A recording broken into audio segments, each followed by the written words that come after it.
Vous êtes-vous déjà demandé ce qui faisait la recette d'une grande course ? Un beau parcours, un passé glorieux, un prestige certain, sans doute un peu de tout cela à la fois. Mais s'il est une certitude, c'est qu'importe le nom de la montagne, ce sont les coureurs qui détiennent la clé d'une compétition haletante. Et il faut avouer que nous, spectateurs privilégiés, vivons une période formidable aux premières loges d'un ballet époustouflant, une chorégraphie savamment orchestrée par 4 hommes pour qui le vélo est un art avant d'être un sport. Pogačar, Van der Poel, Van Aert et Alaphilippe, les artisans d'une course entre deux mers qui n'aura pas manqué de mettre en lumière l'audace et la bravoure. Un hommage rendu à la grandeur du cyclisme, à se demander quelle était la vraie course à aller chercher le soleil. La première étape était affaire de sprinter, une occasion à ne pas manquer pour les plus rapides du peloton. Dans une compétition où le tracé semble épouser à merveille les courbes du relief italien, la menace du maintenant ou jamais, pour les Ewan, Gaviria, Merlier et Ballerini. Mais c'était oublier un homme, un éclair venu frapper la course. Caleb Ewan's in a great position at the moment. He's about 7th rider as we look at it. Plenty of other options rolling through right now. Caleb Ewan has decided he's going to follow through on Mark Van Aert at the moment. He picks it up and goes for it. Big dig deep here. Caleb Ewan's going to miss out. I'm afraid it's going to be Jumbo-Visma yet again, is it? Oh, out the line. What about that? Quality will out. And that team is rack full of it now. Wow. Wow, Van Aert.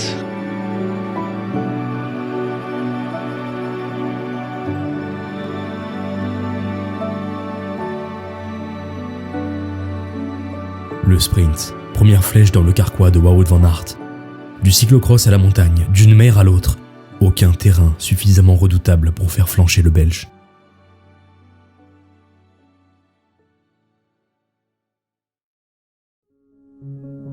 Le lendemain, les premières rampes du parcours participaient d'elles-mêmes à la sélection naturelle du peloton. Brillant la veille, le maillot bleu de Van Aert faisait figure d'épouvantail. Et il fallait s'en remettre à la partition des Deceuninck Quick-Step pour faire tomber le roi de son trône. With 200 metres to go, Almeida still hanging on. We'd like to see a heads-up shot. Oh, and here he goes, but it's Alaphilippe that's wresting the ground from underneath him, and it looks like Alaphilippe, is he going to come round him at the very last? Heartbreak with Van Aert on his back wheel. This is phenomenal. Van Aert is also in the frame here, and Alaphilippe takes it just ahead of Van der Poel. There is Van Aert. Une victoire de plus pour le collectif Quick-Step. Un premier succès arc-en-ciel pour Alaphilippe dans cette saison 2021.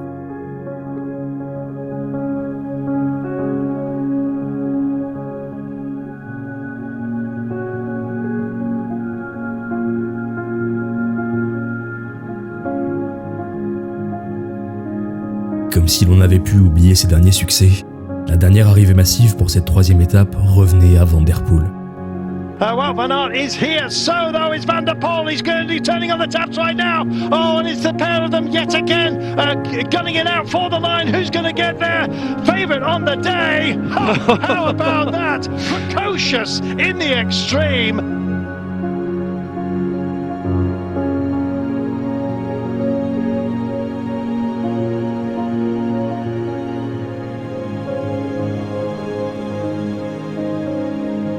Van Aert, Alaphilippe et Van der Poel.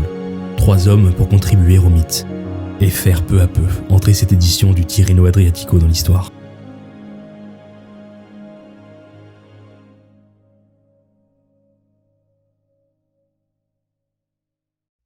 La haute montagne, 15 km pour une rampe finale, une ascension vertigineuse qui devait s'ériger en terrain de jeu idéal pour tous les prétendants à la possession du trident. Une arrivée au sommet pour écrire un chapitre de plus à la gloire de Pogačar.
À Pratiditivo, il n'y avait plus que des certitudes.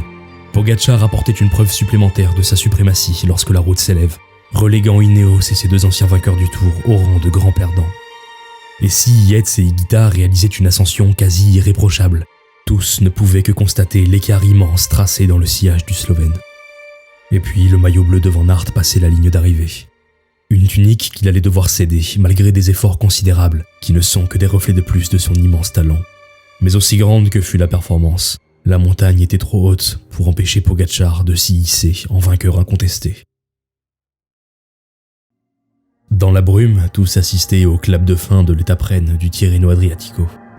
Du moins, c'est ce qu'ils pensaient. Mais la course n'avait pas encore joué son ultime pièce maîtresse.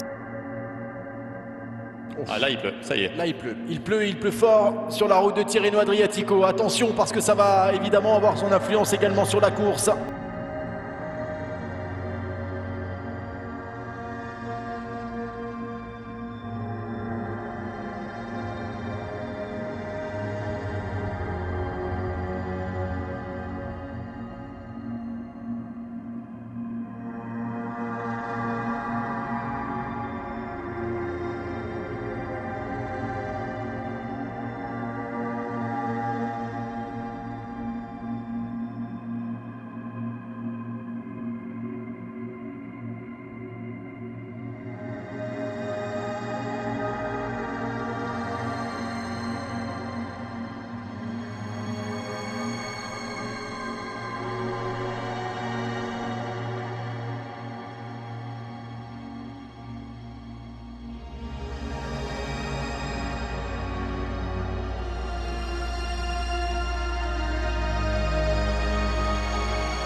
Il y a des événements qui vous marquent plus que de raisons.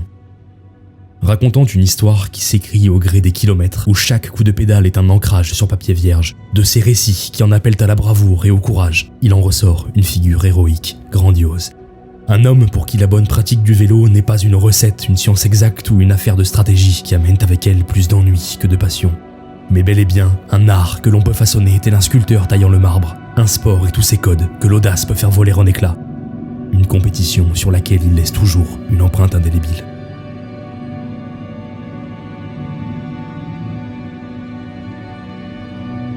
Une grande course, un plaisir sans retenue, auquel nous a grassement habitués Van der Poel. Et ce jour-là, il y avait tout.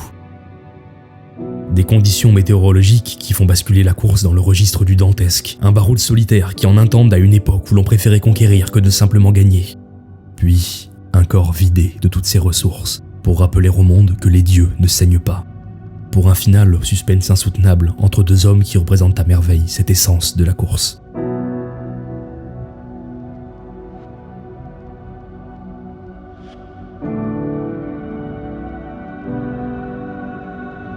Et puis, comme un symbole, la fin de ce Tirreno Adriatico célébrait la victoire d'un échappé. Comme un signe que le vainqueur de cette édition reste l'offensive. Une résonance au regard d'un calendrier cycliste qui a tendance à tordre la tentative en un pari trop risqué. Pour parachever son œuvre, brillante tant au sprint que lorsque la pente s'élève, Van Aert s'adjugeait le dernier contre-la-montre. Wout van Aert, vainqueur au sprint le premier jour. Il a fait mieux que défendre chèrement sa peau sur les étapes de montagne. Et aujourd'hui, il va briller dans cet exercice chronométré. Le vice-champion du monde qui va aller chercher une deuxième victoire d'étape. 12 secondes pour en terminer, c'est fait pour le Belge. Wout van Aert, vainqueur de contre-la-montre aujourd'hui sur Tirreno Adriatico. Un exercice que l'on pensait être possession de Filippo Ganna. Mais après la pluie, l'arc-en-ciel s'effaçait devant le jaune soleil d'un Jumbo-Visma.